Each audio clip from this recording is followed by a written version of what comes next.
नमस्कार दोस्तों, स्वागत है आप सभी का आज के मुख्य समाचार के इस वीडियो में, जहां हम आपके लिए हर दिन लेकर आते हैं देश और दुनिया की तमाम बड़ी खबरें। एक एक करके सभी बड़ी खबरों के बारे में आपको सटीक जानकारी देंगे। बस आप इस वीडियो के साथ अंत तक बने रहें। साथ ही आपसे एक छोटी सी रिक्वेस्ट है कि मुझे इस वीडियो को बनाने में बहुत मेहनत लगती है, तो इस मेहनत के लिए वीडियो पर एक लाइक जरूर कीजिएगा। साथ ही वीडियो के नीचे दिए गए इस लाल बटन को दबाकर चैनल को सब्सक्राइब कीजिए और इस घंटी को भी दबाइए ताकि आपको दिन भर की बड़ी खबरों की जानकारी लगातार मिलती रहे। तो चलिए दोस्तों, एक एक करके सभी बड़ी खबरों के बारे में जान लेते हैं। तो दोस्तों, आज की पहली बड़ी खबर की अपडेट की बात करें तो कोरोना के खिलाफ 90.4% कारगर नोवावैक्स SII से जल्द काम शुरू करने के लिए कहेगी सरकार। जी हां, अमेरिका कंपनी नोवावैक्स की बनाई वैक्सीन की तीसरे फेज के ट्रायल के नतीजे आ गए हैं। ये वैक्सीन कोरोना वायरस के खिलाफ हल्के, मध्यम और गंभीर बीमारी में 90.4% कारगर पाई गई है। ऐसे में जब भारत सरकार जल्द ही नोवावैक्स को मंजूर अंतरिम डेटा के आधार पर सीरम इंस्टीट्यूट ऑफ इंडिया को इसकी मैन्युफैक्चरिंग पार्टनर के रूप में जल्द काम करने के लिए कहेगी। नोवावैक्स और सीरम ने एक साल में कोरोना वैक्सीन की 200 करोड़ खुराक तैयार करने का करार किया है। दिसंबर तक खुराक के मिलने की उम्मीद है। खुराक की संख्या जरूरत के हिसाब से आगे बढ़ाई जा सकती है। रिपोर्ट के मुताबिक नोवावैक्स कोरोना के अलग अलग वेरिएंट से प्रोटेक्ट करने में भी कारगर रही है।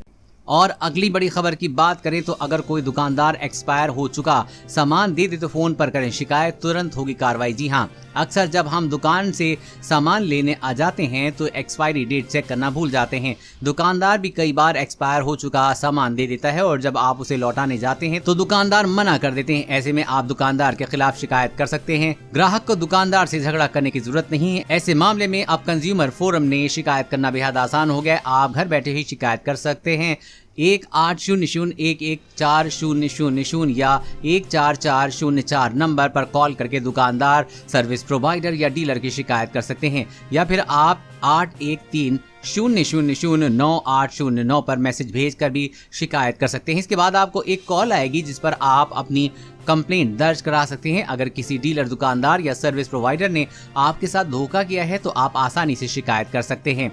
और अगली बड़ी खबर की बात करें तो कोरोना संक्रमण से मरीजों को दिमागी सूजन का खतरा, अध्ययन में किया गया दावा। जी हां, एक नए अध्ययन में दावा किया गया है कि कोरोना संक्रमण मस्तिष्क में गंभीर सूजन का कारण बन सकता है। यानी कि जर्मनी की यूनिवर्सिटी के शोधकर्ताओं के अध्ययन से जाहिर होता है कि कोरोना पीड़ितों के सेंट्रल नर्वस सिस्टम में सूजन की गंभीर समस्या खड़ी हो सकती है। कोरोना वायरस की चपेट में आने वाले लोगों को ये घातक वायरस दूसरी गंभीर समस्या का भी कारण बन सकता है, लेकिन मस्तिष्क तक सूजन का विस्तार चकित करने वाला है। शोधकर्ता के अनुसार मस्तिष्क की आवश्यक सुरक्षा कोशिकाओं को माइक्रोग्लियल सेल्स कहते हैं और ये खास तौर पर मजबूती से सक्रिय रहती हैं। मस्तिष्क में इसके अलावा भी कई बदलाव देखे गए हैं। शोधकर्ता ने बताया है कि इस मस्तिष्क में वायरस रिसेप्टर ACE2 स्पष्ट तौर पर दिखाई दिया है। इस रिसेप्टर में कोरोना वायरस जुड़ सकता है। इसके जरिए ये वायरस सीधे मस्तिष्क में दाखिल हो सकता है, जिससे मस्तिष्क में कई गंभीर बीमारी पैदा हो सकती है।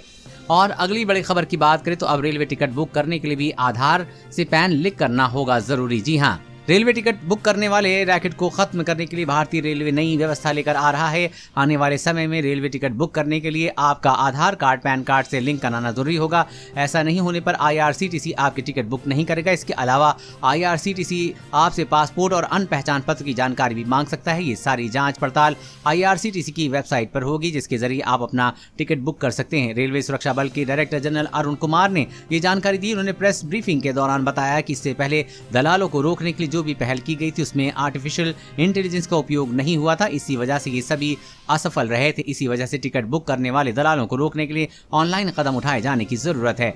और अगली बड़ी खबर की बात करें तो डॉक्टरों ने दी चेतावनी, दूसरी लहर से भी खराब हो सकती है स्थिति अगर इन बातों को नहीं रखा गया ध्यान। जी हाँ, राष्ट्रीय राजधानी में कोरोना वायरस संक्रमण के नए मामलों में कमी आने पर लॉकडाउन में ढील दी जाने के बीच डॉक्टरों ने आगाह किया है कि अगर लोग सुरक्षा मानदंडों का पालन नहीं करते हैं तो दिल्ली को कोविड की दूसरी लहर से भी खराब स्थिति का सामना करना पड़ सकता है। प्रमुख सरकारी और निजी अस्पतालों में कई डॉक्टरों की टिप्पणी बाजारों में उन तस्वीरों के सामने आने पर आई है जिसमें देखा जा सकता है कि लोग कोविड संबंधी उपयुक्त व्यवहार नहीं कर रहे हैं। कोविड संबंधी उपयुक्त व्यवहार में मास्क पहनना, सामाजिक दूरी का पालन करना शामिल है। डॉक्टरों ने चेतावनी दी है कि अगर लोग सुरक्षा मानदंडों का सख्ती से पालन नहीं करते हैं तो हम फिर से परेशानी में घिर सकते हैं। कई डॉक्टरों ने कहा है कि ब्रिटेन और इटली में वयस्क आबादी के एक बड़े हिस्से के टीकाकरण के बावजूद तीसरी लहर के संकेत मिल रहे हैं तथा भारत में टीकाकरण का आंकड़ा बहुत छोटा है और इसकी अगली लहर का खतरा बहुत जल्द पैदा हो सकता है। और अगली बड़ी खबर की बात करें तो भारत 4G पर अटका, अमेरिका में 6G की तैयारी, LG के साथ मिलकर शुरू किया काम। जी हाँ, भारत में अभी भी 4G टेक्नोलॉजी ही काम चल रहा है और हाल ही में 5G की टेस्टिंग शुरू हुई और उधर अमेरिका में 6G तकनीक पर काम शुरू हो गया। आपको बता दें कि 6G टेक्नोलॉजी 5G 5G की तुलना में तेज स्पीड से डेटा ट्रांसफर करेगा। LG इलेक्ट्रॉनिक्स ने जानकारी दी है। उनकी कंपनी का एक वरिष्ठ शोधकर्ता 6G टेक्नोलॉजी के विकास के लिए उत्तरी अमेरिकी मोबाइल टेक्नोलॉजी गठबंधन में एक कार्यकारी समूह का नेतृत्व करेगा। अमेरिका में जल्द ही 6G की शुरुआत हो जाएगी, जो यूजर्स को बेहतर कनेक्टिविटी अनुभव प्रदान करता है। आपको बता दें कि भारत में फिलहाल 5G की टेस्टिंग शुरू हुई है। रिलायंस, जियो, एयरटेल और वोडाफोन आइडिया समेत कई कंपनियां इस पर तेजी से काम कर रही हैं। उम्मीद है कि भारत के कुछ शहरों में इसकी सर्विस जल्द ही शुरू हो सकती है। और अगली बड़ी खबर की बात तो सरकार का दावा 5 महीने में 216 करोड़ कोरोना वैक्सीन डोज कराएंगे उपलब्ध। जी हां, देश में कोरोना वायरस के खिलाफ वैक्सीनेशन की प्रक्रिया लगातार चल रही है। ऐसे में वैक्सीन अपडेट को लेकर केंद्रीय मंत्री प्रकाश जावड़ेकर ने दावा किया है कि अगस्त से लेकर दिसंबर के बीच में कोविड-19 वैक्सीन की 216 करोड़ डोज तैयार की जाएंगी। केंद्रीय मंत्री ने इस अपडेट के साथ एक टेबल को भी स्पष्ट किया है, जिसमें उन्होंने ये बताया है कि अगस्त से दिसंबर के बीच कौन सी वैक्सीन की कितनी डोज तैयार हो जाएगी। जारी की गई टेबल में सबसे पहले कोविशील्ड वैक्सीन का नाम है, जिसमें 74 करोड़ डोज उपलब्ध कराए जाएंगे। साथ ही 55 करोड़ डोज कोवैक्सीन के और 20 करोड़ नोवावैक्स के। बता दें कि इन दिनों कोविशील्ड और कोवैक्सीन देश में पहले से ही लोगों को लगाई जा रही है। साथ ही हाल ही में मिली जानकारी के अनुसार रूस की वैक्सीन स्पुतनिक वी को अगले सप्ताह की शुरुआत में देश भर के बाजारों में उतार दिया जाएगा। इसके अलावा बाकी की वैक्सीन के बनते ही सरकार उसकी भी घोषणा कर देगी। और अगली बड़ी खबर की बात करें तो टीवी, एसी, फ्रिज, लैपटॉप खरीदना अगले महीने से 10% तक हो जाएगा महंगा। कंपनियां क्यों बढ़ा रही हैं दाम, जाने वजह। जी हां, अगर आप टीवी, फ्रिज, एसी या लैपटॉप खरीदने की सोच रहे हैं तो इस महीने में खरीदारी करना बेहतर होगा, क्योंकि अगले महीने से कंज्यूमर ड्यूरेबल्स की कीमतों में और बढ़ोतरी होने वाली है। कमोडिटी की कीमतों में बढ़ोतरी और जरूरी कंपोनेंट की कमी के चलते कंपनियां दाम बढ़ाएंगी। वर्क फ्रॉम होम कल्चर और ऑनलाइन स्कूल की वजह से लैपटॉप की कीमतों में भी जबरदस्त बढ़ोतरी जारी है। जनवरी 2021 से लगातार टीवी, फ्रिज, एसी और लैपटॉप जैसे कंज्यूमर ड्यूरेबल की कीमतें बढ़ रही हैं। अगले महीने से कंपनियां फिर 10% तक कीमतें बढ़ाने की तैयारी में हैं। इस बार कंज्यूमर अप्लायंस की कीमतों में बढ़ोतरी की एक नहीं बल्कि कई सारी वजह हैं, जैसे कि माइक्रो प्रोसेसर और पैनल जैसे जरूरी कंपोनेंट की कमी, रॉ मटेरियल और मेटल में कॉपर की कीमतों में बढ़ोतरी की वजह से पिछले कुछ महीनों से कंज्यूमर ड्यूरेबल की कीमतों में बढ़ोतरी हुई है और आने वाले महीनों में भी जारी रहेगी।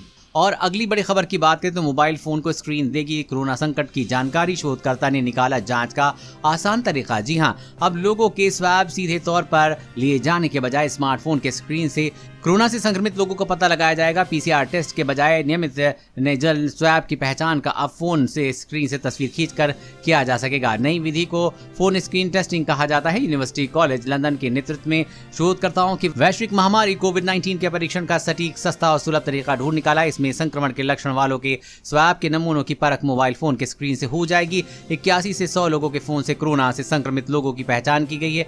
इनमें बीमारी के लक्षण साफ नजर आ रहे हैं, इसलिए स्पष्ट वायरल लक्षणों में इसकी जांच उतनी ही पुख्ता होगी जिसमें एंटीजन लेटरल फ्लो टेस्ट के जरिए होती है। यह परीक्षण गरीब देशों के लिए बेहतरीन विकल्प है, क्योंकि इसमें अत्यधिक संसाधनों की भी आवश्यकता नहीं है। फोन स्क्रीन टेस्टिंग के नमूने लेने से 1 मिनट से भी कम का समय लगता है और इसके लिए किसी चिकित्सा अधिकारी की भी आवश्यकता नहीं है।